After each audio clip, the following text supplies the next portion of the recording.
నమస్కారం నవ్య న్యూస్ కి స్వాగతం. చీరాల మున్సిపాలిటీ కార్యాలయంలో జిల్లా కలెక్టర్ పోలా భాస్కర్ ఆదేశాల మేరకు జిల్లా ఎన్నికల స్పెషల్ ఆఫీసర్ కృష్ణవేణి సమావేశం నిర్వహించారు. చీరాల మున్సిపాలిటీ కార్యాలయంలో జిల్లా కలెక్టర్ పోలా భాస్కర్ ఆదేశాల మేరకు జిల్లా ఎన్నికల స్పెషల్ ఆఫీసర్ కృష్ణవేణి సమావేశం నిర్వహించారు. ఈ సమావేశంలో 33 వార్డులలో ఎన్నికల విధులలో పాల్గొనే అధికారులు పాల్గొన్నారు. ఈ సందర్భంగా ఎన్నికల అధికారి కృష్ణవేణి మాట్లాడుతూ 33 వార్డులలో వార్డుకి 3 చొప్పున 33 మందిని ఎన్నికలకు స్పెషల్ అధికారులను నియమించడం జరిగిందని, ప్రతి ఒక్క ఉద్యోగి తమ బాధ్యతలను ఎంతో నిష్పక్షపాతంగా నిర్వహించాలని, ప్రతి ఒక్క ఓటరు తమ ఓటు హక్కును కోవిడ్ నిబంధనలు పాటిస్తూ ఓటు హక్కును వినియోగించుకునేలా చర్యలు చేపట్టాలని కోరారు.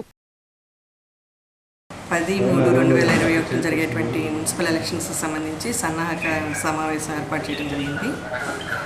కార్యాలయ సిబ్బందితోటి, అలాగే మున్సిపల్ కమిషనర్ గారు, టీపీఓ గారు, మేనేజర్ గారు. ఎందుకంటే ఇప్పటికే జిల్లా కలెక్టర్ గారు మన చీరాల మున్సిపాలిటీ కూడా విజిట్ చేసేసి కౌంటింగ్ సెంటర్ ఎక్కడ, డిస్ట్రిబ్యూషన్ సెంటర్ ఎక్కడ, రిసెప్షన్ సెంటర్ ఎక్కడ అన్నీ కూడా ఫైనల్ చేయడం జరిగింది. దానికి సంబంధించి ఏర్పాట్లు, మ్యాప్లు అవన్నీ కూడా తయారు చేస్తున్నాము. జిల్లా కలెక్టర్ గారికి నివేదిక సమర్పించడం జరుగుతుంది. అలాగే పోలింగ్ పర్సనల్ వచ్చినప్పుడు పోలింగ్ స్టేషన్లో ఎటువంటి ఇబ్బంది రాకుండా అన్ని పోలింగ్ కేంద్రాలు కూడా ఇన్స్పెక్షన్ చేసేసి రిపోర్ట్స్ ఇవ్వమని చెప్పి ఎలక్షన్ ఆఫీసర్లను కూడా ఆదేశించడం జరిగింది.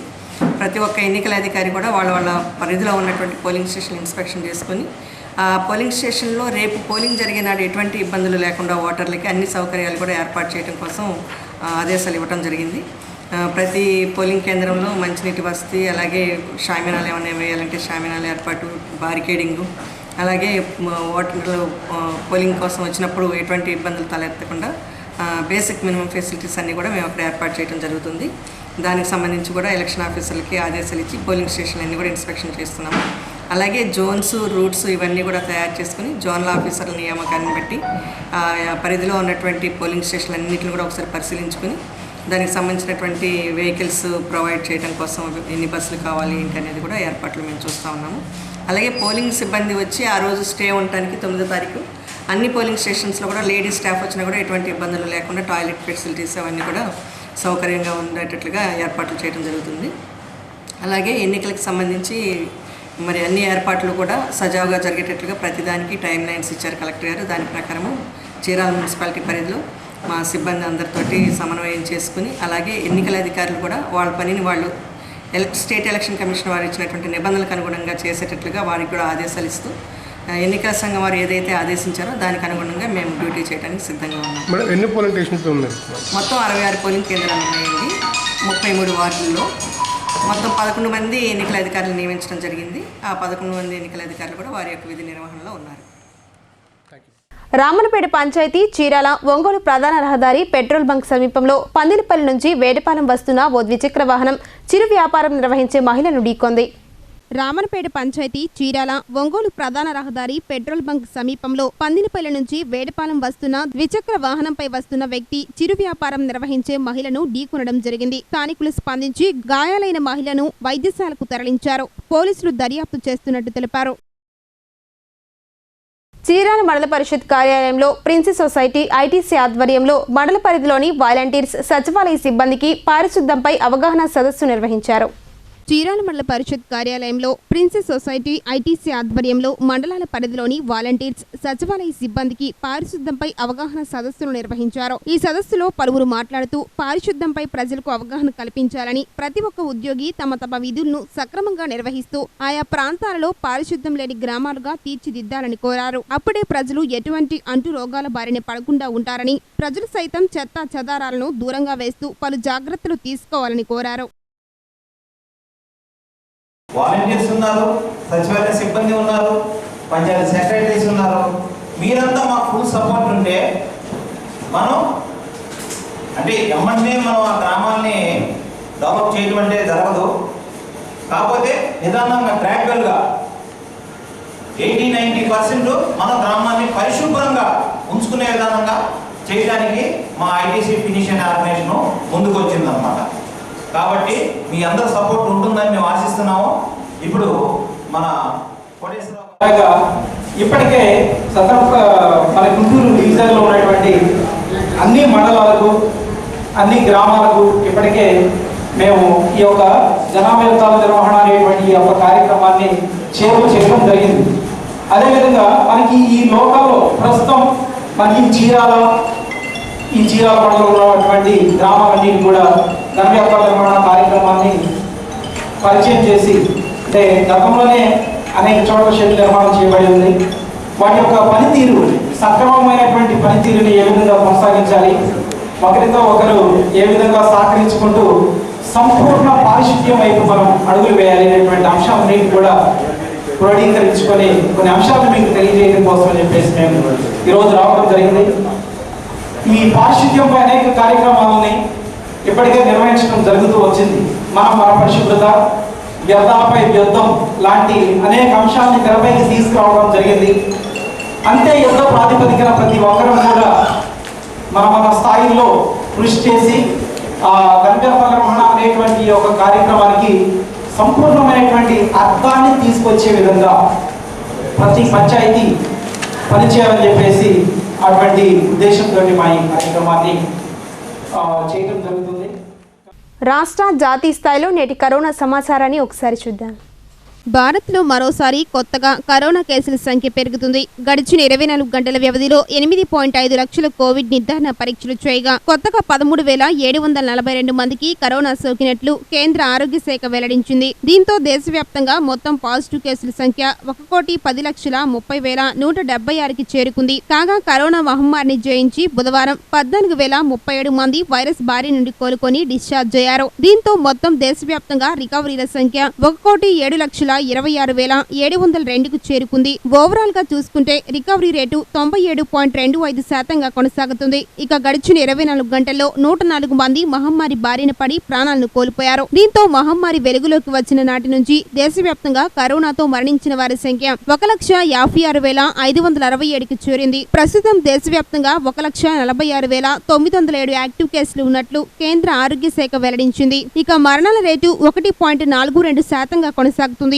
మరోవైపు దేశంలో కరోనా వ్యాక్సిన్ ప్రక్రియ జోరందుకుంది. నిన్న ఒక్కరోజే దేశవ్యాప్తంగా 4.20 లక్షల మందికి టీకా ఇచ్చారు. దీంతో ఇప్పటి వరకు మొత్తం టీకా అందిన వారి సంఖ్య 1,21,65,598కి చేరింది.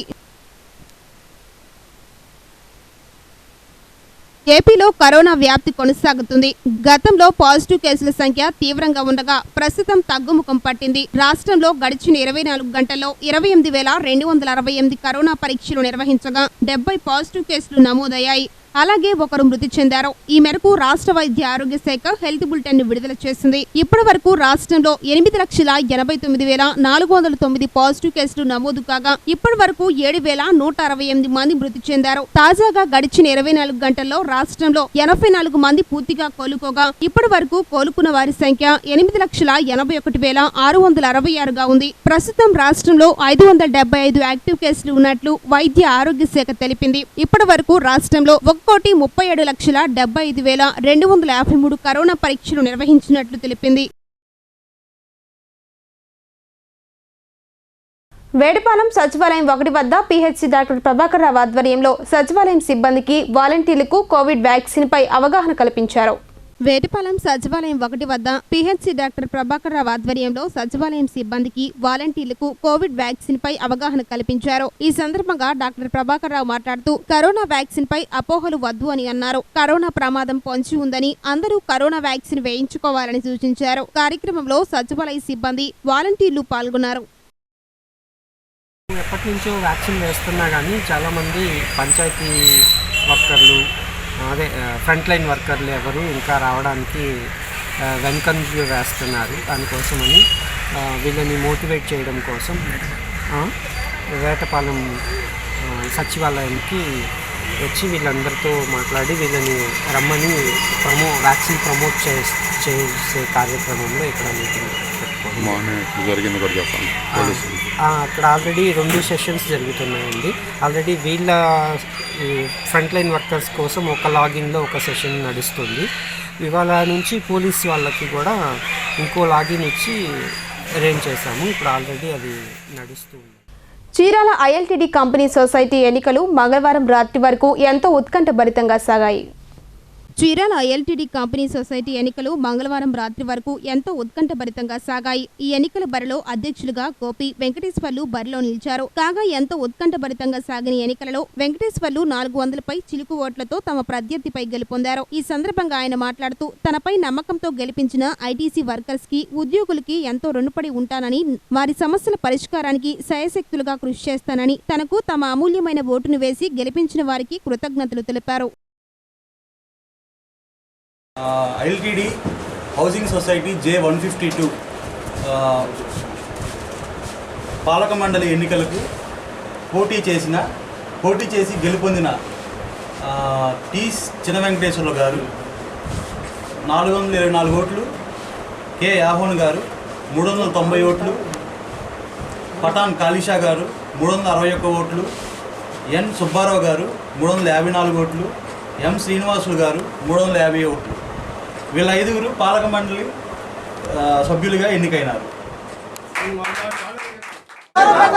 ఈ రోజున ఐఎల్టీడీ సొసైటీకి జరిగిన ఎన్నికల్లో మా ప్యానల్ అభ్యర్థులు 4 గెలిచారు.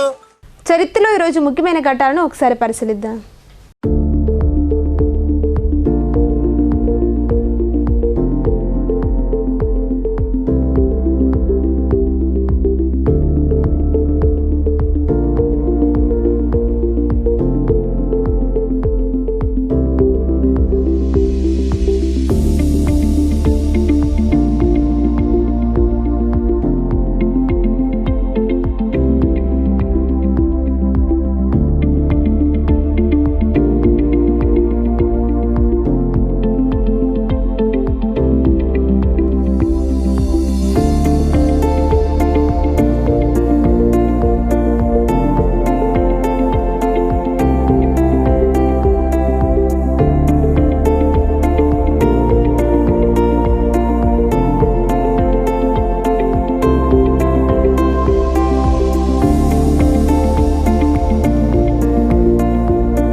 వేటపాలెం ప్రాథమిక ఆరోగ్య కేంద్రంలో బుధవారం కరోనా సమయంలో విశేష కృషి చేసిన పోలీసు శాఖ సిబ్బందికి కరోనా వ్యాక్సిన్ కార్యక్రమం నిర్వహించారు. వేటపాలెం ప్రాథమిక ఆరోగ్య కేంద్రంలో బుధవారం కరోనా సమయంలో విశేష కృషి చేసిన పోలీసు శాఖ సిబ్బందికి కరోనా వ్యాక్సిన్ కార్యక్రమం నిర్వహించారు. ప్రధానంగా పంచాయతీరాజ్, అంగన్వాడీలకు, ఆశా వర్కర్లు, పోలీసులకు ప్రభుత్వం కరోనా వ్యాక్సిన్ అందించేందుకు ప్రణాళికలు సిద్ధం చేశారు. కార్యక్రమంలో ఎస్ఐ కమలాకర్, సిబ్బంది పాల్గొన్నారు. నేటి తిరుమల తిరుపతి సమాచారాన్ని ఒకసారి చూద్దాం. నిన్నటి రోజు ఫిబ్రవరి 23వ తేదీన శ్రీవారిని 54,479 మంది భక్తులు దర్శించుకున్నారు. అదేవిధంగా స్వామివారికి హుండీలో మొక్కుల రూపంలో భక్తులు సమర్పించిన నగదు 3.44 కోట్లు. అలాగే శ్రీవారికి తరణీలాలు సమర్పించి మొక్కులు చెల్లించుకున్న వారి సంఖ్య 24,446 మంది. తిరుపతిలో భక్తుల సౌకర్యార్థం ప్రతిరోజు సర్వదర్శనం టైమ్ స్లాట్ టోకెన్లను జారీ చేస్తున్నట్లు టీటీడీ తెలిపింది. అలిపిరి భూదేవి కాంప్లెక్స్ విష్ణు నివాసంలో పరిమిత సంఖ్యలో టీటీడీ టోకెన్లను ఇస్తుంది.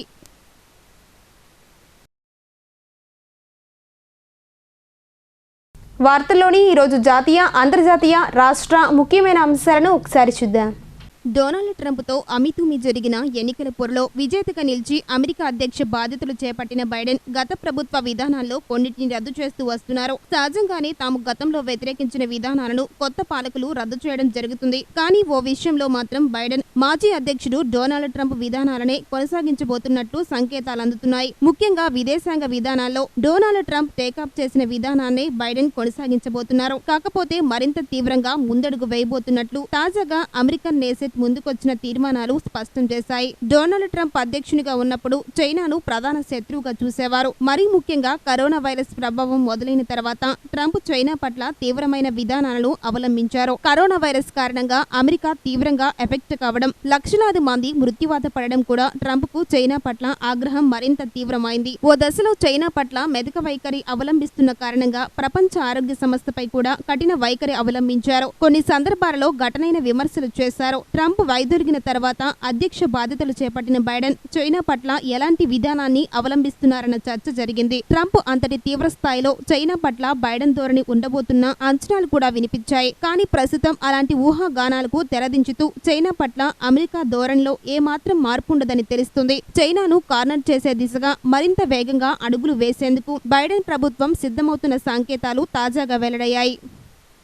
త్వరలో ఢిల్లీ మార్చుకు పిలుపునిస్తామని భారతీయ కిసాన్ యూనియన్ నేత రాకేష్ తికాయత్ ప్రకటించారు. ఈ ఆందోళన సందర్భంగా 4 లక్షలు కాదు 40 లక్షల ట్రాక్టర్లతో పార్లమెంటును ముట్టడిస్తామని ఆయన చెప్పారు. రాజస్థాన్లోని సికార్లో నిన్న జరిగిన మహా పంచాయత్ కార్యక్రమంలో పాల్గొన్న ఆయన ఏ క్షణమైనా ఇందుకు పిలుపునిస్తామన్నారు. ఈసారి పార్లమెంట్ గొరావాకు పూనుకుంటాం. 4 లక్షల బదులు 40 లక్షల ట్రాక్టర్లతో చట్టసభను గొరావా చేస్తాం. ముందుగా ప్రకటించి మరీ ఈ భారీ నిరసనకు దిగుతామని ఆయన అన్నారు. ప్రొటెస్టు చేస్తున్న రైతులు ఇండియా గేట్ వద్ద గల పార్కులను దున్నుతారని, అక్కడ పంటలు పండించే కార్యక్రమాన్ని చేపడతారని ఆయన అన్నారు. పార్లమెంటును ఎప్పుడు ముట్టడించాలో ఆ తేదీని యునైటెడ్ ఫ్రంట్ నాయకులు నిర్ణయిస్తారని తికాయత్ చెప్పారు. రైతు చట్టాలను రద్దు చేయాలన్న తమ డిమాండ్లను వీడేది లేదని, వీటిని కేంద్రం రద్దు చేయకపోతే, కనీస మద్దతు ధరను అమలు చేయకపోతే అన్నదాతలు బడా కంపెనీల ఆధ్వర్యంలోని గోడాలను కూల్చివేస్తారని ఆయన హెచ్చరించారు. ఇందుకు కూడా యునైటెడ్ ఫ్రంట్ త్వరలో తేదీని ప్రకటిస్తుందన్నారు. గత జనవరి 26న రైతుల ట్రాక్టర్ ర్యాలీ సందర్భంగా వారి ప్రతిష్టను దిగజార్చే ప్రయత్నం జరిగిందని ఆయన అన్నారు. ఈ దేశ జాతీయ పతాకాన్ని అన్నదాతలు గౌరవిస్తారని,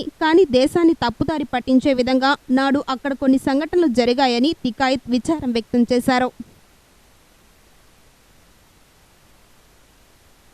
మనబడి నాడు నేడుపై క్యాంపు కార్యాలయంలో ఉన్నతాధికారులతో సీఎం వైఎస్ జగన్ సమీక్ష నిర్వహించారు. విద్యాశాఖ మంత్రి ఆదిమూలపు సురేష్, చీఫ్ సెక్రటరీ ఆదిత్యనాథ్ దాస్, పాఠశాల విద్యాశాఖ ముఖ్య కార్యదర్శి బుడితి రాజశేఖర్, పాఠశాల విద్యాశాఖ కమిషనర్ వాడ్రేవు చినవీరభద్రుడు, సమగ్ర శిక్ష అభియాన్ ఎస్పీడీ వెట్రి సెల్వి, ఇతర ఉన్నతాధికారులు హాజరయ్యారు. మొదటి దశ నాడు నేడు పనులు మార్చి నెలాఖరు కల్లా పూర్తి చేయాలని అధికారులను సీఎం జగన్ ఆదేశించారు. స్కూళ్లు మంచి కలర్ఫుల్ గా మంచి డిజైన్లతో ఉండాలని సూచించారు. నాడు నేడు కింద మౌలిక సదుపాయాలు మార్చిన స్కూల్స్ ఫోటోలు పరిశీలించిన సీఎం స్కూల్లో ఇంటీరియర్ కూడా బాగుండాలని అన్నారు. రెండో దశ నాడు నేడు పనులపై అధికారులను అడిగి తెలుసుకున్నారు. సెకండ్ ఫేజ్ లో మరింత మార్పులు చేయాలి. విద్యార్థులకు ఏర్పాటు చేసే బెంచ్లు సౌకర్యవంతంగా ఉండాలన్నారు. పనుల్లో ఎక్కడా నాణ్యతా లోపం రాకూడదని అధికారులను ఆదేశించారు. సర్వమతాల సమాహారంగా కాస్మోపాలిటన్ సిటీగా మినీ ఇండియాగా పేరుగాంచిన భాగ్యనగరం మరో గుర్తింపును సొంతం చేసుకుంది. దేశవ్యాప్తంగా ఎక్కడెక్కడ ఉన్నత చదువులు చదివిన యువతలో అత్యధికం ఉద్యోగంలో స్థిరపడేందుకు హైదరాబాద్ నే ఎంపిక చేసుకున్నట్లు వెల్లడైంది. దేశంలో కల్లా ఉద్యోగార్థులు అత్యంత ఎక్కువగా ఇష్టపడే నగరాల జాబితాలో హైదరాబాద్ తొలి స్థానంలో నిలిచిందని విభా కాన్ఫెడరేషన్ ఆఫ్ ఇండియన్ ఇండస్ట్రీ టాగ్డ్ సంస్థ సంయుక్తంగా రూపొందించిన ఇండియన్ స్కిల్ రిపోర్ట్ 2021 వెల్లడించింది. అలాగే ఉద్యోగ అవకాశాలు ఎక్కువగా ఉన్న నగరాల్లోనూ హైదరాబాద్ లే ముందంజలో ఉన్నట్లు ఈ సర్వే పేర్కొంది. హైదరాబాద్ తర్వాత బెంగళూరు, పూణే, ఢిల్లీ ఉద్యోగానికి అనువైన నగరాలుగా, ఉద్యోగ అవకాశాలు ఎక్కువగా ఉన్న సిటీలుగా నిలిచాయి.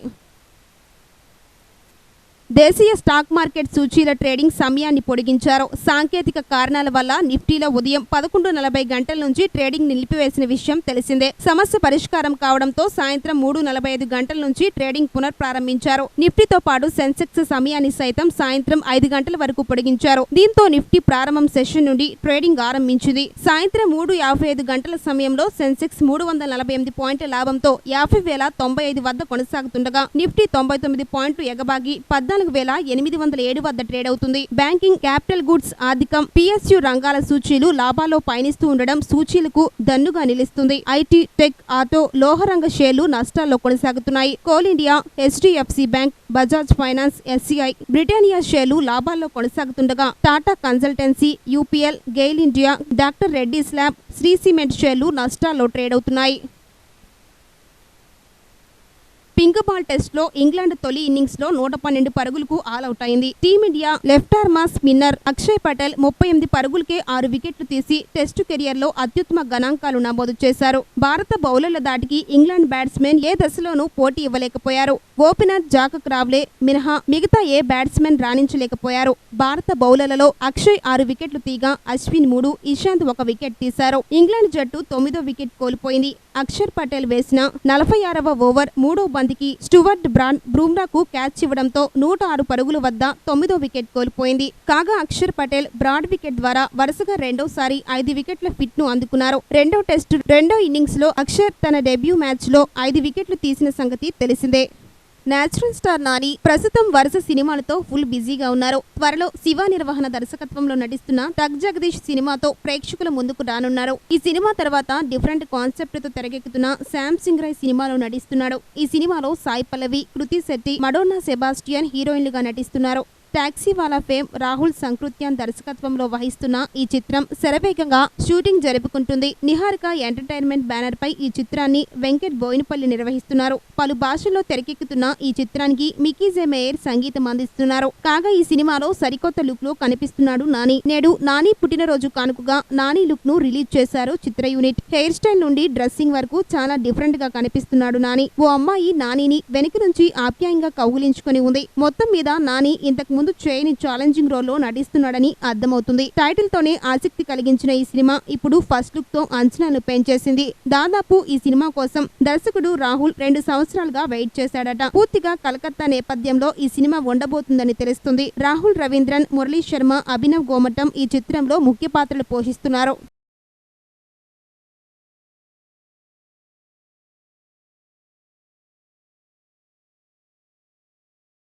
నవ్య న్యూస్ మన చేతిలో మన ఆరోగ్యం కార్యక్రమంలో భాగంగా నేడు అందిస్తున్న ఆరోగ్య చిట్కాలను ఒకసారి చూద్దాం. మనం తినే ఏ వంటకంలోనైనా నిమ్మరసం పిండితే ఆ వంటకానికి చక్కని రుచి వస్తుంది. అలాగే నిమ్మకాయ వాసన చూస్తే తాజా అనుభూతి కూడా కలుగుతోంది. దీంతో పాటు నిమ్మరసం వల్ల మనకు అనేక లాభాలున్నాయి. డైట్ ఫాలో అయ్యేవారు కనీసం రోజుకి ఒక్కసారైనా 1 గ్లాస్ ఈ కాంబినేషన్ డ్రింక్ ని తాగాల్సిందే అంటున్నారు ఆరోగ్య నిపుణులు. 1 గ్లాస్ గోరువెచ్చటి నీటిలో కొంచెం నిమ్మరసం కలుపుకొని తాగడం వల్ల మెరుగైన ప్రయోజనాలు ఉంటాయని చెప్తున్నారు. మరి నిమ్మరసంతో కలిగే ప్రయోజనాలేంటో చూద్దాం.